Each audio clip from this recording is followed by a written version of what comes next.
Good morning class. আশা করি তোমরা সকলে খুব ভালো আছো।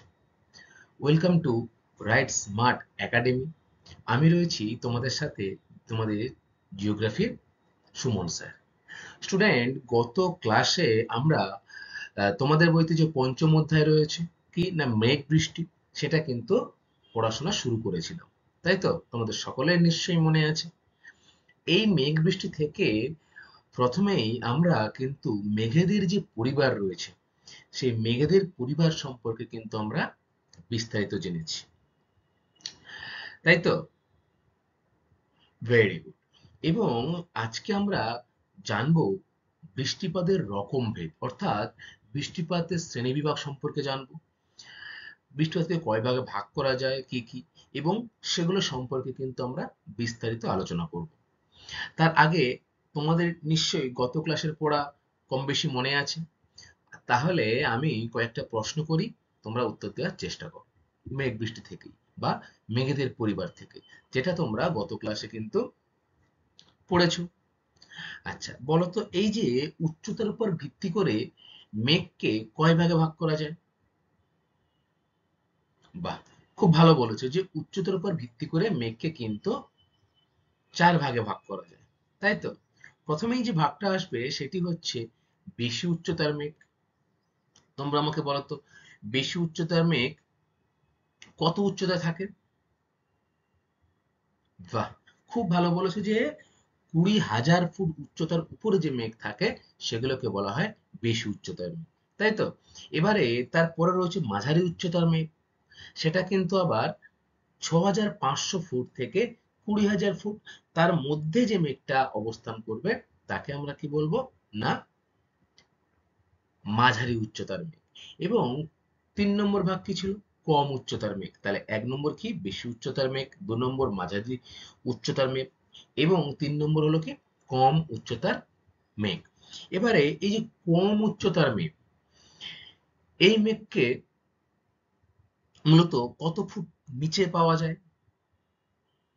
বাহ, খুব ভালো বলেছো যে 6,500 ফুটের নিচে যে মেঘগুলি অবস্থান করে তাকে আমরা কি বলবো না কম উচ্চতার মেঘ।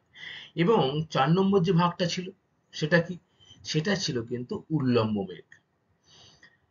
তাহলে মূলত আমরা এই চারটি প্রধান ভাগে কিন্তু মেঘেদের শ্রেণীবিভাগ করেছিলাম, তাই না? এবারে বেশি উচ্চতার মেঘ কোনগুলি সেটা যেমন জেনেছিলাম যে সিরাস, সিরোকিউমুলাস, সিরোস্ট্যাটাস, এগুলো কি না বেশি উচ্চতার মেঘ। আবার তোমরা আমাকে বলো তো, দুটি উল্লম্ব মেঘের উদাহরণ দাও, কি হবে? ভেরি গুড, কিউমুলাস আর কিউমুলো নিম্বাস। এই দুটি মেঘ কিন্তু হলো উল্লম্ব মেঘ। বুঝতে পেরেছো? ভূপৃষ্ঠ থেকে মূলত 12,000 ফুট উচ্চতা অব্দি কিন্তু উল্লম্বভাবে অবস্থান করে এই কিউমুলো নিম্বাস মেঘ। আচ্ছা, এরপরে আমরা মাঝারি উচ্চতার মেঘের উদাহরণ কি কি পড়েছিলাম? অল্টো স্ট্যাটাস, খুব ভালো বলেছো। আর কি না অল্টো কিউমুলাস, এই দুটি মেঘ হলো মাঝারি উচ্চতার মেঘ। আর পড়েছিলাম কি না যে কম উচ্চতার মেঘ। কম উচ্চতার মেঘ কোনগুলি? বাহ, স্ট্যাটাস, স্ট্র্যাটোকিউমুলাস, নিম্বোস্ট্র্যাটাস, এগুলো কিন্তু সবই হলো কম উচ্চতার মেঘ। তাহলে আমরা কিন্তু অনেকগুলো মেঘের নাম সম্পর্কে জানলাম। এবারে আমরা জানবো, বা গত ক্লাসে জেনেছি যে কোন মেঘের আকৃতি কেমন, দেখতে কেমন, বা সেটা পরিষ্কার আকাশকে নির্দেশ করে না খারাপ আবহাওয়াকে নির্দেশ করে সেই মেঘটা, সেই সম্পর্কে আমরা জেনেছিলাম। তোমরা আমাকে তাহলে বলো তো যে হালকা পালকের মতো দেখতে যে মেঘ, তার নাম কি? ধরো আমি তোমাদের অপশন দিলাম যে হালকা পালকের মতো দেখতে মেঘের অপশনগুলি হলো সিরাস, অল্টোস্ট্যাটাস, স্ট্যাটাস আর কিউমুলোনিম্বাস। তাহলে এই চারটের মধ্যে কোনটা তোমাদের সঠিক উত্তর বলে মনে হচ্ছে? বাহ, খুব ভালো বলেছো যে সিরাস মেঘ কিন্তু দেখতে অনেকটা হালকা পালকের মতো, তাই তো? আচ্ছা, যখন এই সিরাস মেঘগুলি একে অপর থেকে বিচ্ছিন্ন অবস্থায় থাকে তখন কিন্তু পরিষ্কার আকাশকে নির্দেশ করে, কিন্তু যখন আবার সেগুলো একত্রিত হয় তখন আবার আবহাওয়া কিন্তু খারাপের দিকে পৌঁছে যায়। মনে থাকবে? আচ্ছা, পাতলা সাদা চাদরের মতো দেখতে, এবং চাঁদ বা সূর্যকে কিন্তু গোল বা চক্রাকারে কিন্তু একটা বলয়ের সৃষ্টি করে। সেটি কোন মেঘ বলো তো? বলো। বাহ, খুব ভালো বলেছো যে সিরোস্ট্রেটাস। এই সিরোস্ট্রেটাস মেঘ কিন্তু সাদা চাদরের মতো হয় এবং এটা পাতলা বলয়ের সৃষ্টি করে চাঁদ এবং সূর্যের চারিদিকে। আচ্ছা, এরপরে বলতো যে আহ, বাম্বি ক্লাউড বলা হয় বা বাম্পি ক্লাউড বলা হয় কোন মেঘকে? সেটা বেশি উচ্চতা, নিম্ন উচ্চতা, না মাঝের উচ্চতার মেঘকে? নিম্ন উচ্চতার মেঘকে। তাহলে নিম্ন উচ্চতার কোন মেঘকে বলা হয় বাম্বি ক্লাউড? স্ট্র্যাটো কিউমুলাস মেঘ, তাই তো? তাহলে স্ট্র্যাটো কিউমুলাস মেঘকে কিন্তু বলা হয় বাম্বি ক্লাউড। এগুলো দেখতে অনেকটা স্তূপের মতো কিন্তু, হ্যাঁ। এবং এই স্ট্র্যাটো কিউমুলাস মেঘটা কিন্তু স্তরে স্তরে সাজানো থাকে, যেন মনে হয় স্তরগুলো গড়িয়ে চলেছে, এরকম কিন্তু মনে হয় এই মেঘগুলোকে দেখলে। আচ্ছা, আর আমরা কি জেনেছিলাম? জেনেছিলাম কিউমুলাস মেঘ, এছাড়া জেনেছিলাম কিউমুলো নিম্বাস মেঘ। তোমরা আমাকে বলো তো যে ফুলকপির মতো দেখতে কোন মেঘ? ফুলকপির মতো দেখতে কোন মেঘ? একদম ঠিক বলেছো যে কিউমুলাস মেঘ। এই কিউমুলাস মেঘকে কিন্তু দেখতে অনেকটা ফুলকপির মতো। এই মেঘের যে শীর্ষদেশ সেটা বেশ উঁচু, অর্থাৎ উল্লম্ব ভাবে লক্ষ্য করা যায়। নিম্নাংশের রং কিন্তু কালো হয় এবং উপরের অংশের রং কিন্তু অনেকটা সাদার মতো হয়। আচ্ছা, এরপরে থান্ডার ক্লাউড বা বজ্র মেঘ সহ যে মেঘ, সেটা বলা হয় কাকে বলতো? কোন মেঘকে? ভেরি গুড, কিউমুলো নিম্বাস মেঘকে, তাই তো? এই কিউমুলো নিম্বাস মেঘে কিন্তু বজ্রপাত সহ ব্যাপক ঝড় বৃষ্টির সৃষ্টি হয়। তাহলে কোন মেঘে বজ্রপাত সহ ঝড় বৃষ্টির সৃষ্টি হয়? কিউমুলো নিম্বাস মেঘে। আবার সাধারণত পরিষ্কার আকাশকে নির্দেশ করে কোন মেঘ? কিউমুলাস মেঘ।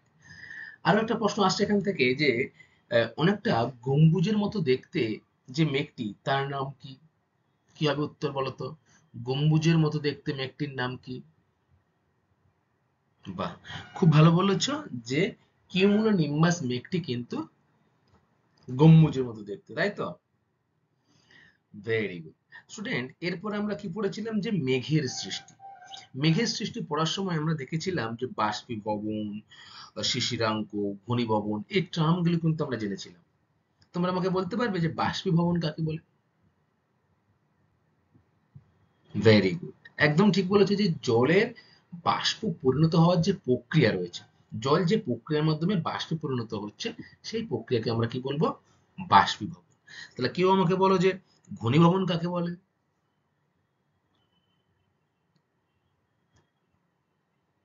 বাহ, খুব ভালো বলেছে যে জলীয় বাষ্পের জলকণায় পরিণত হওয়ার যে প্রক্রিয়া, তাকে আমরা কি বলবো? ঘনীভবন। আচ্ছা, শিশিরাঙ্ক কাকে বলবো?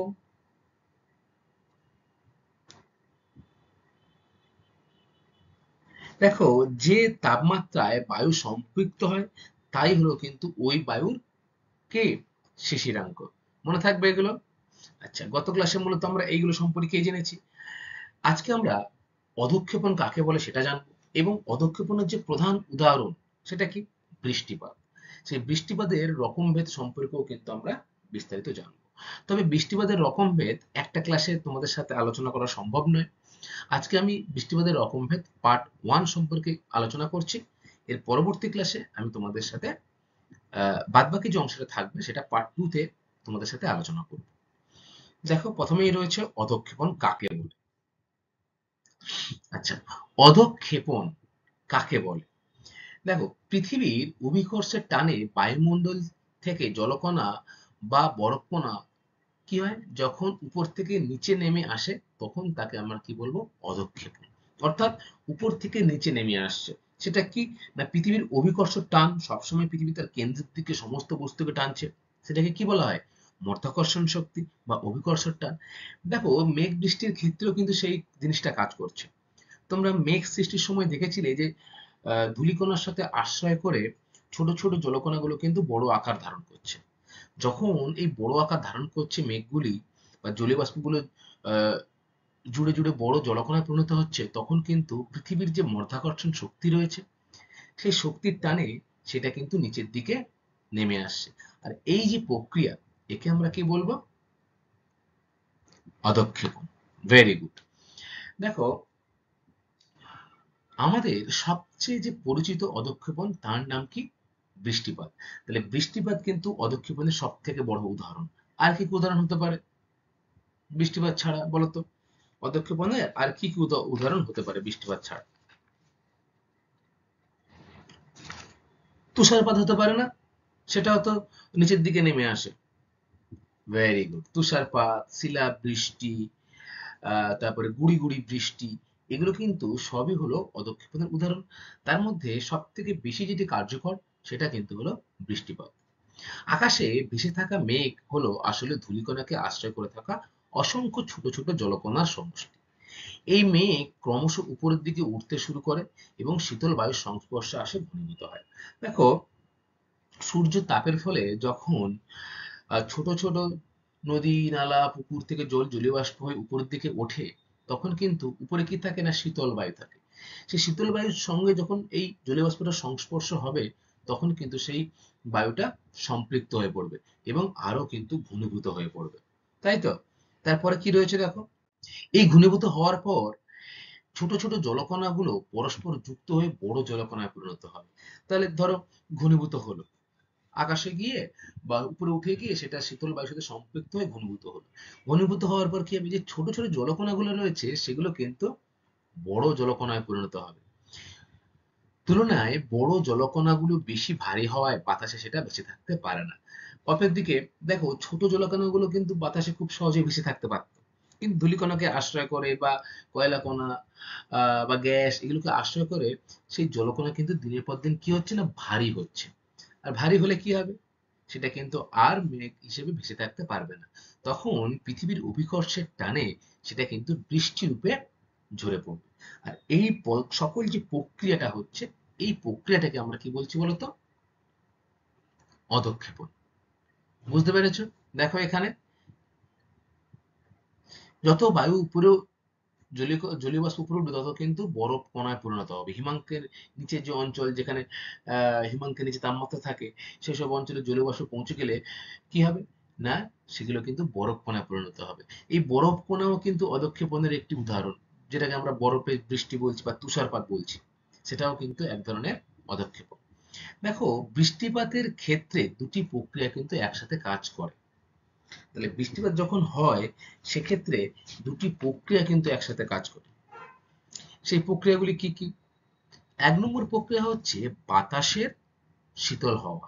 তাহলে যখন বৃষ্টিপাত প্রক্রিয়াটা শুরু হবে বা মেঘ সৃষ্টি হবে, তখন কিন্তু দেখবে বাতাস শীতল হয়ে যায় এবং এই সাথে বাতাসে কিন্তু প্রচুর পরিমাণে জলীয় বাষ্প যুক্ত হচ্ছে। এই দুটি জিনিস বৃষ্টিপাতের ক্ষেত্রে একসাথে কাজ করে। কি কি না, বাতাস শীতল হচ্ছে এবং বাতাসে প্রচুর পরিমাণে জলীয় বাষ্প ধারণ করতে পারছে। এবারে তোমাদের মনে হতেই পারে যে আহ, যখন বৃষ্টি হয় তখন দেখবে তোমরা একটা ধরনের শীতল বায়ু বয়ে চলে, তাই না? তাহলে শীতল বায়ু থেকে কেন বৃষ্টিপাত হয়, সেটা খুব গুরুত্বপূর্ণ একটি বিষয়। এবং আরো একটি বিষয় হলো যে সব মেঘ থেকে কেন বৃষ্টিপাত হয় না। আমরা তো আকাশে অনেক রকম মেঘ দেখতে পাই, পাই তো? তাহলে সব মেঘ থেকে কি বৃষ্টিপাত হয়? কোনো মেঘ থেকে কিন্তু দেখবে পুরো আকাশটা ছেয়ে গেলে পুরো অন্ধকার হয়ে যায়, ভূপৃষ্ঠটা হয়ে যায় না? আবার অনেক মেঘ রয়েছে যেটা কিন্তু সূর্যরশ্মি সেটাকে ভেদ করে আমাদের ভূপৃষ্ঠে আসতে পারে। তাহলে সব মেঘ থেকে কিন্তু বৃষ্টিপাত হয় না। কেন হয় না, সে সম্পর্কে আমরা জানবো। দেখো, প্রথমে রয়েছে শীতল বায়ু থেকে কেন বৃষ্টিপাত হয়। জলের ফোঁটা জলীয় বাষ্পে পরিপূর্ণ বায়ু থেকে ঘনীভূত হয় এবং আকাশ থেকে পৃথিবীতে পড়ে, যার ফলে বৃষ্টিপাত কিন্তু হয়ে থাকে। এই ঘটতে পারে এমন বাষ্পীভবনের কারণে বাতাসে জলীয় বাষ্পের পরিমাণ বেড়ে যায়, বা যখন বাতাস শীতল হয় এই জল কিন্তু ধরে রাখার ক্ষমতা হ্রাস পায়। অর্থাৎ বায়ু যখন শীতল হচ্ছে তখন কিন্তু এই জল যে ধরে রাখার প্রক্রিয়া সেটা কিন্তু আর কাজ করে না। ঠিক আছে, তার ক্ষমতাটা সে হারিয়ে ফেলে। ফলে বৃষ্টি রূপে কিন্তু সে ঝরে পড়ছে। কখন? যখন সে শীতল বায়ুর সংস্পর্শে আসছে, তাই তো? আচ্ছা, এরপরে দেখো, উপরে দেখো, এই মেঘ থেকে কিন্তু বৃষ্টিপাত হচ্ছে না। হচ্ছে? হচ্ছে না কেন? কারণ এটা শীতল বায়ুর সংস্পর্শে আসছে না, বা শীতল বায়ু এখানে কার্যকরী নয় সেক্ষেত্রে। দ্বিতীয় রয়েছে দেখো, সব মেঘ থেকে বৃষ্টি হয় না কেন? খুব গুরুত্বপূর্ণ একটি প্রশ্ন, যে সব মেঘ থেকে কেন বৃষ্টিপাত হয় না? খুব ছোট ফোঁটা পড়ার হার কিন্তু নগণ্য। পৃথিবীতে যখন বৃষ্টিপাত হয় ভূপৃষ্ঠে, তখন দেখবে খুব ছোট ফোঁটা, হালকা একদম ফোঁটা, কিন্তু বৃষ্টিপাত খুব কম হয়। তাই মেঘ আকাশ থেকে পড়ে না। বৃষ্টিপাত তখনই ঘটবে যখন এইগুলি একত্রিত হয়ে বড় ফোঁটায় পরিণত হবে। তাহলে দেখবে, যে মেঘে ধূলিকণার পরিমাণ বেশি, জলীয় বাষ্পের পরিমাণ বেশি এবং শীতল বায়ুর সংস্পর্শে আসবে, তখন সে কি হবে না, ছোট ছোট জলকণাগুলো কিন্তু একত্রিত মিলিত হয়ে বড় জলকণায় পরিণত হয়। ফলে তার একটা ভার থাকবে, অভিকর্ষের টান আছে, এই টান সে উপেক্ষা করতে না পেরে বৃষ্টি রূপে কিন্তু পৃথিবীতে ঝরে পড়বে। তাই সব মেঘ থেকে কিন্তু বৃষ্টিপাত হয় না। বৃষ্টিপাত হওয়ার জন্য কিছু নির্দিষ্ট মেঘের প্রয়োজন হয়। আচ্ছা, এরপরে আমরা দেখব যে বৃষ্টিপাতের রকম ভেদ। আমাদের সবচেয়ে পরিচিত অধঃক্ষেপণ কিন্তু হলো বৃষ্টিপাত। এছাড়া আরো কিন্তু অধঃক্ষেপণের উদাহরণ রয়েছে, সেগুলোও তোমরা মনে রাখবে। ধরো বলে দিল অধঃক্ষেপণের একটি উদাহরণ হলো, চারটে অপশন, সেখানে বৃষ্টিপাত নেই, কি রয়েছে? সেখানে রয়েছে শিশিরাঙ্ক, কুয়াশা, আর কিন্তু হলো শিলাবৃষ্টি, বা গুড়ি গুড়ি বৃষ্টি, বা তুষারপাত। তাহলে তোমাদের অপশন কি হবে উত্তর? Very good. তাহলে বৃষ্টিপাতের যে পরিচিত রূপ, সেটা সরি, অধঃক্ষেপণের পরিচিত রূপ বৃষ্টিপাত, এছাড়া তুষারপাত, শিলাবৃষ্টি, গুড়ি গুড়ি বৃষ্টি, সবই কিন্তু হলো অধঃক্ষেপণের উদাহরণ। এবারে যেহেতু মূলত মূল বিষয় হচ্ছে বৃষ্টিপাত, সব থেকে বেশি পরিমাণে এটা হয়, 100%-এর মধ্যে 99% ধরো বৃষ্টিপাতই হয়, অধঃক্ষেপণ। এছাড়া বাদ বাকি অংশ ধরো 1%, তার মধ্যে গুড়ি গুড়ি বৃষ্টি, তুষারপাত, এগুলো হয়ে থাকে। এই বৃষ্টিপাতকে আমরা মূলত তিনটি প্রধান ভাগে ভাগ করতে পারি। কয় ভাগে ভাগ করতে পারি? তিনটি ভাগে ভাগ করতে পারি। কি কি ভাগ সেটা? এক নম্বর দেখো রয়েছে পরিচলন বৃষ্টিপাত। দু নম্বর কি? শৈলক্ষেপ বৃষ্টিপাত। এবং তিন নম্বর হলো কিন্তু ঘূর্ণ বৃষ্টিপাত। আমরা আজকে কেবলমাত্র পরিচলন বৃষ্টিপাত এবং শৈলক্ষেপ বৃষ্টিপাত সম্পর্কে বিস্তারিত আলোচনা করব, এবং পরবর্তী ক্লাসে ঘূর্ণ বৃষ্টিপাত সম্পর্কে জানবো। তাহলে প্রথমে আমরা কি জানবো না, পরিচলন বৃষ্টিপাত কাকে বলে। তাহলে এক নম্বর কি রয়েছে দেখো, পরিচলন বৃষ্টিপাত। পরিচলন বৃষ্টিপাত কাকে বলে? দেখো, যে সমস্ত অঞ্চলে সূর্যরশ্মি প্রায় সারা বছর লম্বভাবে কিরণ দেয়, তাহলে তোমরা আমাকে বলো তো যে কোন অঞ্চলে সূর্যরশ্মি সারা বছর ভাবে লম্বভাবে কিরণ দেয়?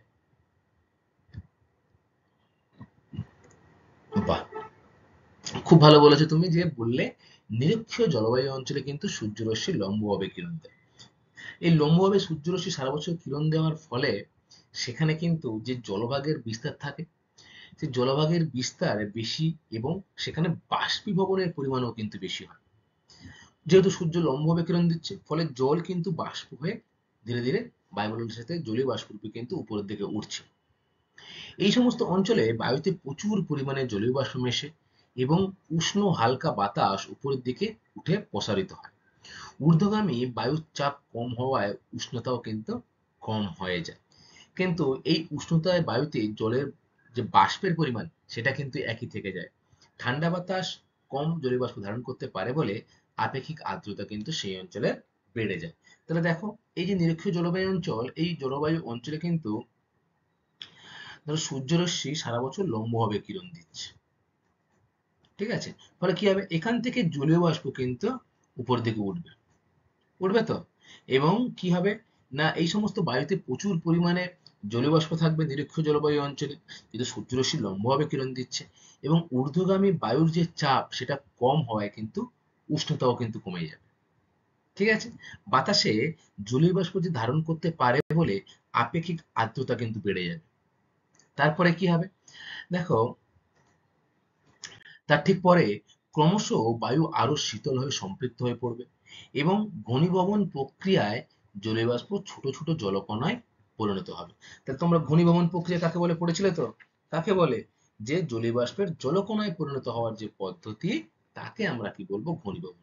তাহলে ঠিক এই প্রক্রিয়ায়, ঘনীভবন প্রক্রিয়ায় জলীয় বাষ্প কিন্তু ছোট ছোট জলকণায় পরিণত হয়ে যাচ্ছে। তাহলে সূর্যরশ্মি লম্বভাবে কিরণ দেওয়ার ফলে কি হচ্ছে না, সেটা ঊর্ধ্বগামী আকাশে গিয়ে ক্রমশ ঠান্ডা হয়ে শীতল হচ্ছে এবং সেখানে ঘনীভবন প্রক্রিয়া চলছে। এই জলবাষ্পগুলো কিসে পরিণত হচ্ছে? জলে পরিণত হচ্ছে। তারপরে কি অবশেষে ওই মেঘ আরো ঘনীভূত হয়ে জলকণাগুলো কিন্তু জল বিন্দুতে পরিণত হচ্ছে, অর্থাৎ ছোট ছোট যে জলকণা সেগুলো মিশে গিয়ে জল বিন্দুতে পরিণত হচ্ছে। হুম। এবং বৃষ্টি রূপে কিন্তু ভূপৃষ্ঠে ঝরে পড়ছে, অর্থাৎ আমাদের পৃথিবী পৃষ্ঠে অভিকর্ষ বলের টানে পৃথিবী পৃষ্ঠে ঝরে পড়ছে। এই বৃষ্টি কিন্তু হলো পরিচলন বৃষ্টিপাত। তাহলে খুব সহজে তোমরা পরিচলন বৃষ্টিপাত কাকে বলবে? আর এরকম বলবে যে নিরক্ষীয় জলবায়ু অঞ্চলে সূর্যরশ্মি সারা বছর লম্বভাবে কিরণ দেওয়ার ফলে বাতাসে জলীয় বাষ্পের পরিমাণ অনেকটাই বেশি, তাই তো? এবং এই বাতাস যখন ঊর্ধ্বগামী হচ্ছে তখন শীতল পরিণত হচ্ছে, সম্পৃক্ত বায়ু হয়ে বায়ুর সাথে মিশে যাচ্ছে এবং ঘনীভবন প্রক্রিয়ার দ্বারা জলীয় বাষ্প ছোট ছোট জলকণায় পরিণত হচ্ছে এবং ধীরে ধীরে ধূলিকণাকে আশ্রয় করে জলকণাগুলো কিন্তু জলরাশিতে পরিণত হয়ে বৃষ্টিরূপে কিন্তু ভূপৃষ্ঠে ফিরে আসছে। একেই আমরা বলবো কি না পরিচলন বৃষ্টিপাত। নিরক্ষীয় অঞ্চলে দুপুরের বা বিকেলের দিকে কিন্তু বজ্র বিদ্যুৎ সহ মুষলধারে পরিচলন বৃষ্টিপাত হয়। দেখো তোমরা এটা তোমাদের বইতে নেই, তোমরা জেনে নাও যে 4 o'clock রেন কাকে বলে। 4 o'clock রেন কাকে বলে? কি হয় না, নিরক্ষীয় জলবায়ু অঞ্চলে প্রতিদিন প্রায় দিন কিন্তু বিকেল বেলা কি হয় না বজ্র বিদ্যুৎ সহ মুষলধারে বৃষ্টিপাত হয়। একেই আমরা কি বলবো? 4 o'clock রেন। তাহলে এই 4 o'clock রেন বা পরিচলন বৃষ্টিপাত কোন জলবায়ু অঞ্চলে লক্ষ্য করা যায়? বাহ, খুব ভালো বলেছো যে নিরক্ষীয় জলবায়ু অঞ্চলে কিন্তু 4 o'clock রেন লক্ষ্য করা যায়। আচ্ছা, এরপরে দেখো রয়েছে শৈলক্ষেপ বৃষ্টিপাত। তাহলে বৃষ্টিপাতের যে 2 নম্বর ভাগ সেটা কিন্তু হলো শৈলক্ষেপ বৃষ্টিপাত। শৈলক্ষেপ বৃষ্টিপাত কাকে বলছে? সমুদ্রের দিক থেকে আসা জলীয় বাষ্পযুক্ত আর্দ্র বায়ু প্রবাহপথে আড়াআড়ি ভাবে কোনো পর্বত বা উৎসবে অবস্থান করলে ওই বায়ু কিন্তু পর্বত বা উৎসবের বাধা পেয়ে পর্বত বা উৎসবের ঢাল বেয়ে উপরের দিকে উঠে যায়। দেখো ভালো করে বোঝার চেষ্টা করো। ধরো এটা একটা পর্বত, এই যে পর্বত এটা, তাই তো? তাহলে সমুদ্রপৃষ্ঠ থেকে কি হচ্ছে না জলীয় বাষ্পগুলো উপর দিকে উঠছে এবং পর্বতের এই পাড়ে এসে বাধাপ্রাপ্ত হচ্ছে। ফলে কি হচ্ছে না ওই বায়ু পর্বত বা উচ্চভূমিতে বাধা পেয়ে পর্বত বা উচ্চভূমির ঢাল বেয়ে কিন্তু উপরের দিকে উঠে যাচ্ছে এবং এই বায়ু সম্পৃক্ত হয়ে পড়ছে উপরের দিকে উঠলে, যেহেতু শীতল বায়ুর সংস্পর্শে আসছে এবং ঘনীভূত হয়ে বৃষ্টিপাত কিন্তু ঘটাচ্ছে। এই বৃষ্টিকে বলা হয় কি বলতো? শৈলক্ষেপ বৃষ্টিপাত। তাহলে কি হলো না সমুদ্র দিক থেকে কোনো জলীয়বাষ্পযুক্ত আর্দ্র বায়ু যখন তার প্রবাহ পথে কোনো পাহাড় পর্বতের বাধাপ্রাপ্ত হয় তখন সেই পাহাড়ের ঢাল বরাবর সেই বায়ু কিন্তু উপরের দিকে ওঠে এবং শীতল বায়ুর সাথে সম্পৃক্ত হয়ে সে কিন্তু কি করে না ঘনীভূত হয়ে জলরাশি রূপে কিন্তু সৃষ্টি করে এবং বৃষ্টিপাত রূপে কিন্তু ভূপৃষ্ঠে ঝরে পড়ে। একেই আমরা কি বলবো? শৈলক্ষেপ বৃষ্টিপাত। মনে থাকবে? আচ্ছা,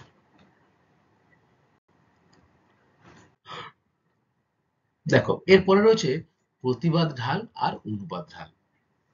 একটা পর্বতের প্রতিবাদ ঢাল আর অনুবাদ ঢাল কাকে বলে সেটা কিন্তু জানতে হবে আমাদের।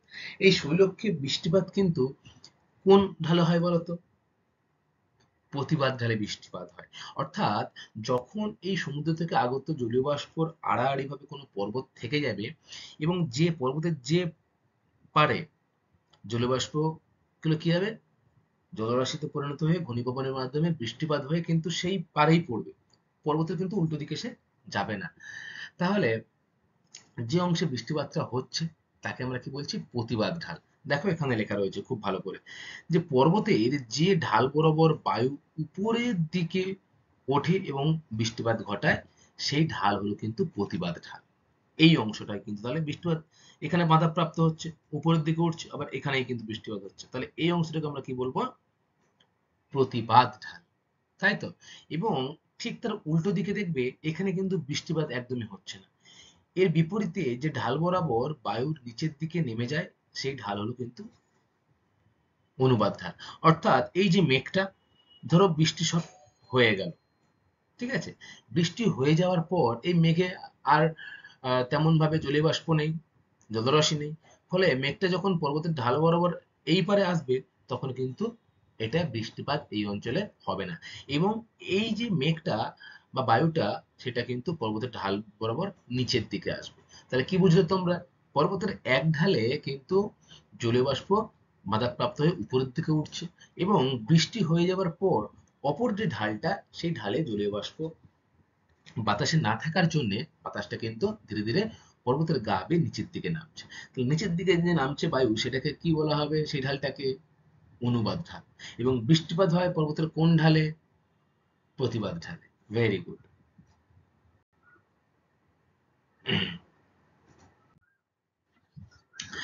এরপরে দেখা রয়েছে বৃষ্টির ছায়া অঞ্চল। আমরা একটু আগে প্রতিবাদ ঢাল অনুবাদ ঢাল পড়লাম না? তাহলে বৃষ্টিপাত যে হচ্ছে বা জলীয় বাষ্প যে এসে পাহাড় পর্বতে ধাক্কা খেয়ে উপরের দিকে উঠে ঘনীভবন হয়ে বৃষ্টিপাত সেই ঢালেই হচ্ছে, তার উল্টো দিকটায় কি বৃষ্টি হচ্ছে? হচ্ছে না, তাই না? তাহলে সেই উল্টো দিকটাই কিন্তু হলো বৃষ্টির ছায়া অঞ্চল। বৃষ্টির ছায়া কথার মানে কি?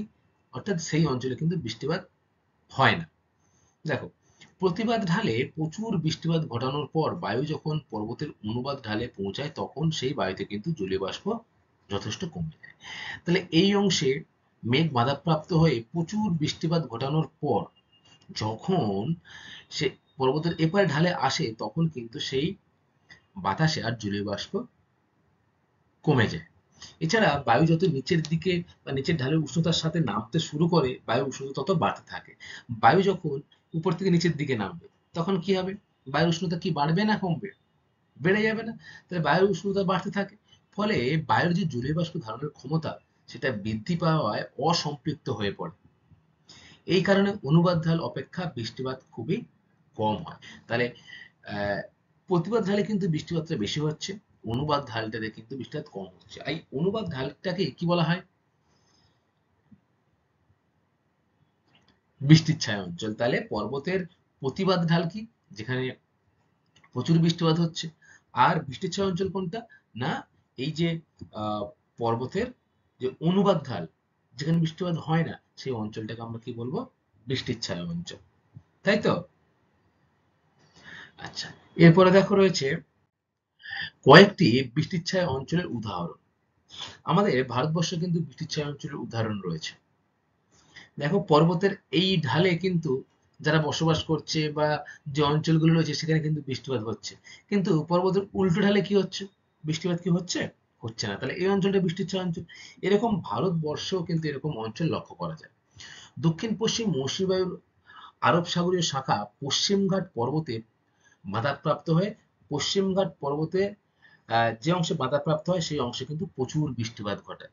অপরদিকে পর্বতের পূর্ব ঢালে কিন্তু বৃষ্টিপাত হয় না, যার ফলে কিন্তু মালভূমিরও সৃষ্টি হয়েছে। তাই পূর্ব দিকের অংশটাকে আমরা কি বলবো? বৃষ্টির ছায়া অঞ্চল। দেখো, এইদিকে রয়েছে আরব সাগর। তোমরা ইন্ডিয়ার ম্যাপটা নিশ্চয়ই সকলে জানো এরকম ভাবে, তাই তো?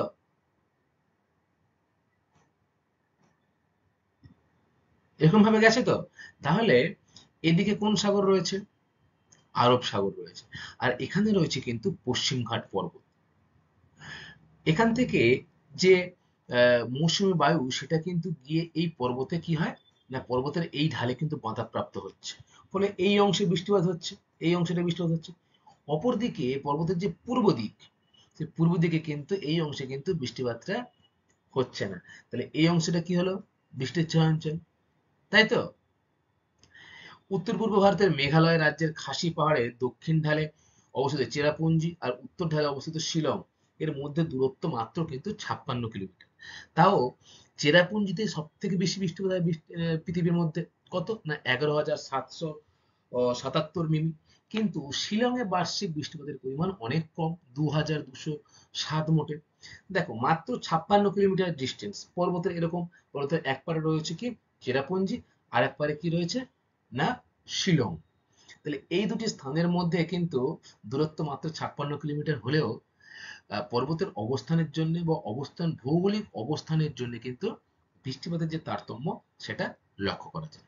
তাহলে শিলং কিন্তু হলো বৃষ্টিচ্ছায় অঞ্চল, তাই তো?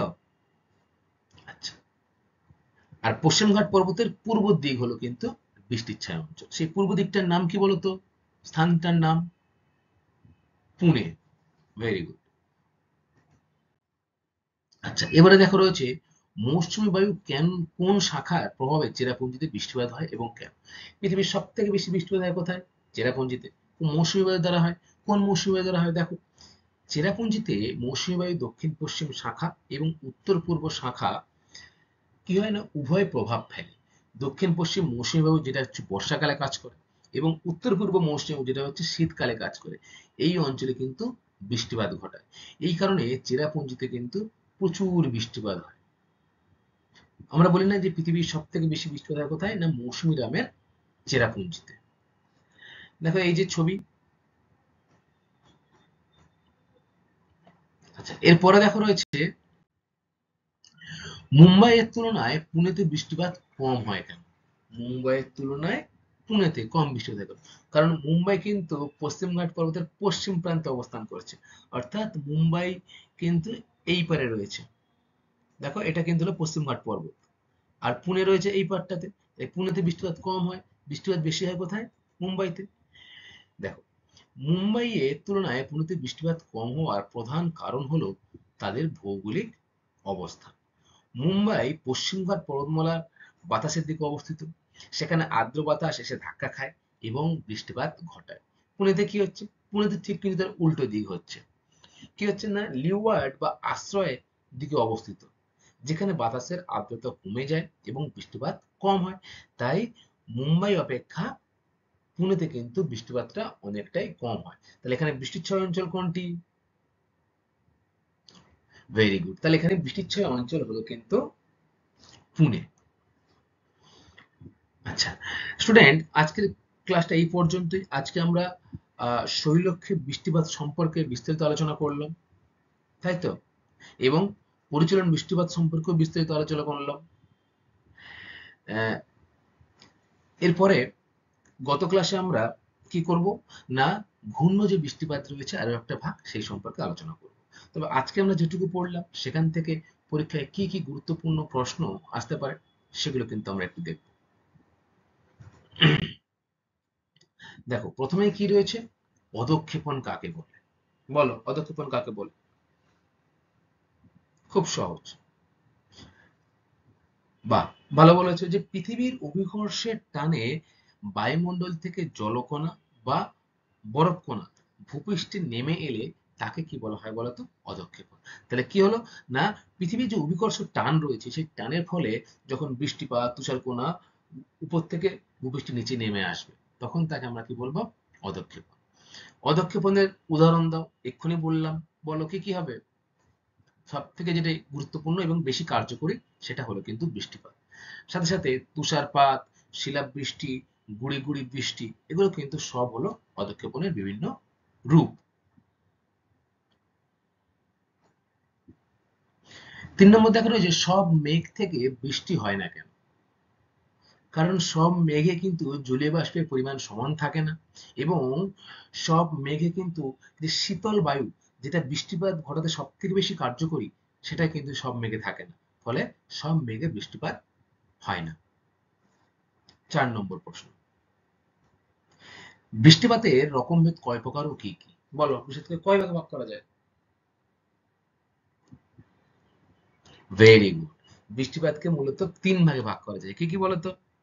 এক হচ্ছে পরিচলন বৃষ্টিপাত, 2 শৈলক্ষেপ বৃষ্টিপাত, আর 3 নম্বর কি ঘূর্ণা বৃষ্টিপাত। তোমরা আমাকে বলো তো যে নিরক্ষীয় অঞ্চলে চিরহরিৎ গাছের অরণ্য সবসময় দেখা যায় কেন? নিরক্ষীয় জলবায়ু অঞ্চলে সারা বছর চিরহরিৎ অরণ্য দেখা যায় কেন? ভেরি গুড, কারণ সেখানে পরিচলন পদ্ধতিতে কিন্তু বৃষ্টিপাত হয়, ফলে বছরের প্রায় বেশিরভাগ সময়টাই কিন্তু প্রতিদিনই কিন্তু প্রায় বৃষ্টিপাত হয়, ফলে গাছপালা কিন্তু কি থাকে, চিরহরিৎ বা চিরসবুজ। তোমরা আমাকে আরো একটি প্রশ্ন উত্তর দাও তো, যে এমন দুটো দেশের নাম করো যেখানে সারা বছর পরিচলন বৃষ্টিপাত হয়। ভেরি গুড, ইন্দোনেশিয়া, মালয়েশিয়া এগুলো কি সব নিরক্ষীয় জলবায়ুর অন্তর্গত, ফলে এসব অঞ্চলে কিন্তু প্রায়শই বৃষ্টিপাত হয়। যাই হোক, পাঁচের দাগ দেখো কি রয়েছে। পরিচলন বৃষ্টিপাত কোন জলবায়ু অঞ্চলে লক্ষ্য করা যায়? খুব সহজ, বলে ফেলো তোমরা। একদমই ঠিক, যে নিরক্ষীয় জলবায়ু অঞ্চলে পরিচলন বৃষ্টিপাত লক্ষ্য করা যায়। প্রতিবাদ ঢাল বা অনুবাদ ঢাল কাকে বলে? বলো, প্রতিবাদ ঢাল কাকে বলে?